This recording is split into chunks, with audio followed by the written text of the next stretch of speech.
ধাক্কা দিয়েছে, দুটোর মধ্যে পার্থক্য।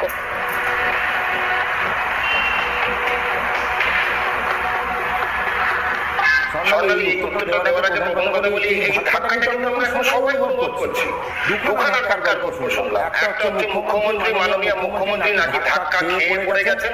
পরবর্তীকালে আবার শুনতে পেলাম যে হয়তো ধাক্কা নয়, ওটা ধাক্কার অনুভূতি পেয়েছে। এটা হচ্ছে প্রথম ধাক্কা। দ্বিতীয় ধাক্কা হচ্ছে এসএসকেএম হাসপাতালের স্বাস্থ্য অধিকর্তার যে বিবৃতি দিলেন মুখ্যমন্ত্রী, স্বাস্থ্য বিবৃতি, তাতে সেকেন্ড ধাক্কা খেলাম। দুটো ধাক্কা নিয়ে আমরা নিজেরা কিন্তু ধাক্কাধাক্কি করছি। তো প্রথম কথা বলি যে ওই আজ থেকে বিগত 1.5 মাস আগে না সন্দেশখালী বলে একটা জায়গা আছে, সেখানে হাজারো মা বোনেদের গণধর্ষণের যে ধাক্কা আমরা পেয়েছি সেটা কিন্তু সাংঘাতিক বড় ধাক্কা। সেখানে একটা ঝড় উঠেছে, সেই ঝড়টা কালবৈশাখী ঝড়ের থেকেও সাংঘাতিক।